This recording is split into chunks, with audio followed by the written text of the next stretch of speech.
Well, I'll tell you what, if he's here twice in a span of 2 months, you know something good happened. Payton Talbott, 2-0 in the UFC, coming off a technical knockout performance, taking down Cameron Saaiman at UFC Fight Night. You needed 5 minutes and 21 seconds to dispatch your opponent. Were you surprised at all about how that went? Yeah, I was pretty surprised. I did not think it was going to be that easy, but I guess I was a little over-prepared.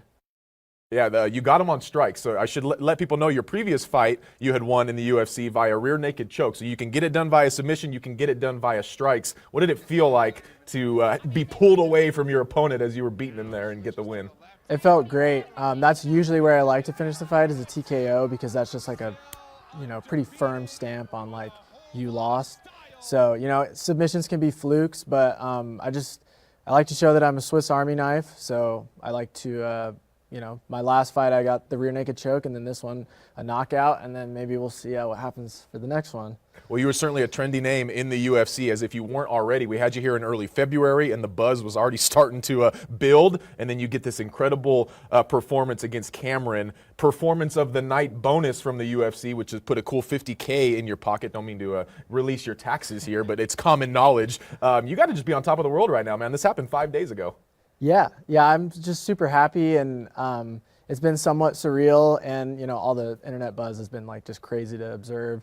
But I'm just trying to have fun with it and just relax and put more into my team now that I'm back with some guys that we have competing soon. And that's what's really cool, is that you're all about your gym, the Reno Academy of Combat. And we talked about that when you were here in February, but being able to represent Reno, and suddenly you're rising the ranks when it comes to MMA fighters to come out of our region. Payton Talbott is right there on that list. You got to be super proud right now. Yeah, I have a lot of pride living here and just being able to put on for the city, and only onwards and upwards from here. I love it. Well, you have such a sort of a stoic mentality, which I really appreciate about you. And you have a degree in psychology from the University of Nevada. And so just take us through your mindset as you were going down to UFC Fight Night, and maybe we can dive into the process to get to weight and to get to inside the octagon, because it's quite a process. Yeah, so I did feel much better this time because I saved my weight cut for later in the week. But I just went in trying to have as much fun as possible, and just trying to enjoy the process, because you only have so long, that you can do these media weeks and that you can compete like this. And there was just a lot of hype for this fight, and I just wanted to soak up, all of the excitement coming from everyone. Let's talk more about the weight cut, because it's a common thing. You basically cut weight the day before you have to weigh in, and then once you make weight at the weigh-in, then you can rise up that weight again. Tell us where you were, what you got down to, and then what you were when you walked into the octagon. Yeah, so I tapered down quite a bit until a day before weigh-ins, and 24 hours before weigh-ins, I was about 9 pounds overweight, so I had to lose that 9 pounds. In one day? In one day, yes, correct. And most of that was just sauna. I prepared my body with like a good fiber load and water over hydration, so I flushed it out pretty quick, but those last 3 pounds in the morning, they really got to me. So you woke up 3 pounds overweight, you got to weigh in like 4 hours later, so you dropped those 3. So what did you weigh in at, and then 24 hours later when you walk into fight, what were you?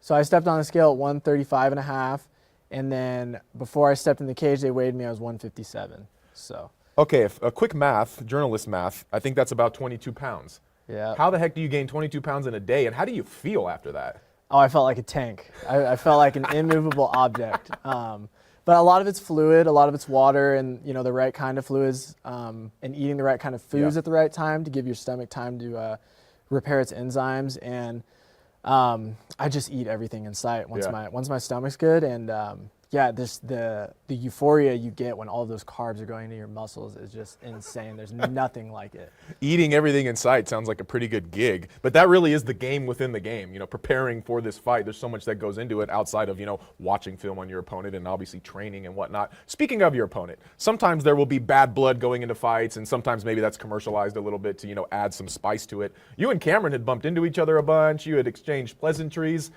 Tell us about that relationship, and does it make it a little awkward when you're about to throw down? Obviously, you guys are professionals. It's your job, too. I think it would to most people, but the kind of place that me and Cameron fight from is just we really enjoy the game and we get excited. And we were just super friendly all week. I think I was talking to like another guy on the card, and Cameron came up to me, and we talked and gave each other a hug and was like, "Hey, man, I hope you have a safe weight cut. Like, how are you doing?" And the guy next to us was like, "Aren't you guys fighting? Like, what's going on here?" Wow. So it's a little different, but I prefer it that way. We're coworkers for the night, so we should get along a little bit. Well, and that's the thing, and also in any martial arts, respect is kind of at the top of the list, right? So there will be bad blood between people, but usually when those fights are over, you hug it out at the very least, right? And you have that mutual respect for each other. I will say, if you can get a closer look at Payton, he is virtually untouched after that 5-minute and 21-second fight. Do you and Cameron talk after you beat the heck out of him? Yeah, we did. He said some nice things to me in the cage really briefly, and then he DM'd me on Instagram, and we shared some kind words. But, I mean, I love the dude. I would like to hang out with him. Okay. I just think he needs a little bit of time to settle with, like, what's similar to a breakup, I guess, and maybe we can go back to being friends. A little awkward period. Yeah. Well, it was clear that, maybe he was a little outmatched. Maybe you're a little bit ahead in terms of your trajectory. Sounds like you got to meet the big guy afterward, Dana White. How'd that go? It was cool, yeah. We shook hands, and he just told me how impressed he was, and that really means something when the owner of the company, takes the time out of his night to come and shake hands with you, and it was really cool. That's so cool, and he probably played a role in giving you that performance of the night bonus. You were also in the aftermath. Obviously, a lot of people are talking about you. You got to join Ariel Helwani on his podcast. He is one of the most prominent voices in the sport. Just what was that experience like to get in a chat with him and kind of just put yourself out there even more? It was really cool, and we exchanged a lot of text messages, and he explained to me like that he was really big on me and that we need more people like you in the sport. So that's like really, really cool to hear coming from someone like him that, is like at the top of the MMA mecca. But it was cool. He asked me a lot of questions, and I really enjoyed talking to him. So when he tells you we need more people like you in the sport, what makes you different in his eyes than your eyes, I guess? I think that I'm just like a civilian. I'm just relatable. I have all these weird other interests, and like not all my eggs are in one basket. And it's marketable, and it applies to a broader audience than people that are just like, yeah, beat each other up. Yeah, no, that's such a great point. And I think a lot of people are reacting to learning that about you. And something you shared with us in early February when you were sitting here was that you really didn't get into this until you were about 18. You wrestled at Reno High, and then you realized, hey, maybe I can do this mixed martial arts thing just sort of casually. And you actually told Ariel that you had been watching some Conor McGregor highlights, and you said you were, quote, bored. And I thought, hey, let's just try that. And so I want to, some of the people on the comments of that post were hilarious. Someone said, bro is an accidental generational talent. That's got to feel kind of cool, and also casually slid into it, I suppose. Yeah, it's super cool. A lot of people didn't really believe me when I said that, but you can look at my Instagram, and there's nothing that has anything to do with fighting. It's a great point. Until I graduate high school. But yeah, I mean, I'm super ahead of the game. I've only been training 7 years, so who knows what a couple more years will do. I'm cracking up because I'm looking at more of the comments here, so I'm sorry if I'm looking down at my phone. But dude may be the chillest new fighter right now. I think that's fair. Yeah. Yeah, there are some good ones on there. They also said I was a casual. Bro is a casual weapon, someone said. Yeah, which I am a casual. I'm not gonna deny that. That's one thing I appreciate is you own it. Yeah, so, I don't even know half the guys in my weight class. And that was something we were talking about before we started recording, is like kind of typically the MO is like, all right, let me call out my next opponent. But you were like, I don't even know who to call out. Like, let's just have them come to me, I suppose. What does the future look like? Let's go from that. I'm going to talk to my manager and see what the best choice is. I still have done, I've tried to do some research, and I can't still, come up with a good name. There's, so many people in my weight class, it feels like. Yeah. And I'm a casual, so I don't really know anyone. I just know what the fans tell me. So I see all these posts of, hey, Payton and this guy should fight. So, yeah, we'll see. The future will tell. Just line them up. Yeah. Line them up. But you'll be fighting probably within the next 3 or 4 months, I'm guessing? Yeah, 3 or 4 months for sure. Okay.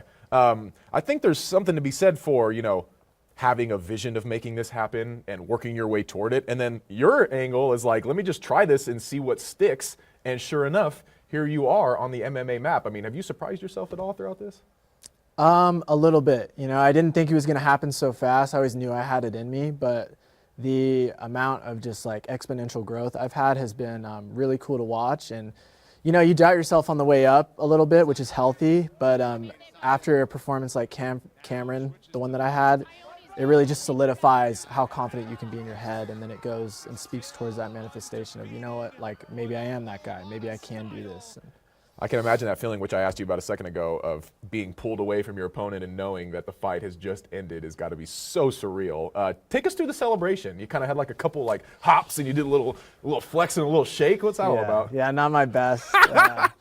Not too proud of that one, but it was fun. I do that when I'm out dancing a lot with my friends. Yeah, I've never seen it on recording, so maybe it just always looks bad, and I just am now figuring this out. But usually you have clothes on, so it looks cool in the clothes shake. But I didn't have clothes on. I was in the Well, cage. instead all your muscles were out, so that worked too, man. But hey, Yeah. I like it. You just go with what's natural. Yeah, yeah. And that's just who exactly. you are. Like you just, hey, lean into it and own it. So I think that's really awesome. Anything else you want to add? You want to thank some people for getting you ready? Because I know you're really proud of the Yeah. team that's around you and, of course, our community. Yeah. Shout out to the people at Reno Academy of Combat, Family First Chiropractic that have been keeping my spine healthy.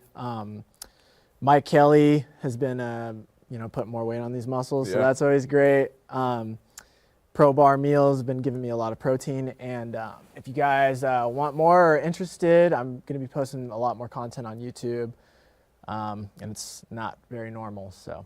I like it. Well, you want to take people on this journey with you, but as you said, a lot of it's not fighting content, right? I've seen you out in the hills shooting guns, and I did note that you picked up all your shells that you shot the other day. You said yeah. you gotta clean up after yourselves. But yeah, you have a lot of interest, and you don't want to put those to the wayside, even though you're a really talented fighter. Exactly. Yeah. I mean, this will allow me more time. Like the better I get at fighting, it'll allow me more time to also train, but then also spread my time out in other ways and really reinvest into myself through my hobbies. Do you get to take some time off right now? A little bit. I'm going to still be in the gym tonight because I like helping my guys prepare. But next week I'll take the week off because I'm going to do a bit of traveling. So Great. I'm going to relax for a little. Awesome, man. Well, dude, we can't thank you for coming in again and representing Reno and doing it 8-0 as a professional now, man. It's exciting stuff. And we were talking before taping, and maybe you had a UFC Fight Night event, your first two. Maybe we get you in an arena here pretty soon, and people really can see what you're capable of on the big stage. Yeah. Once I start feeding off a crowd, you guys are going to see a new version of me. Ooh, Madison Square Garden at the end of the year. We'll have to see what happens. Yes. He is Payton Talbott, unbeaten in the UFC and representing the biggest little city.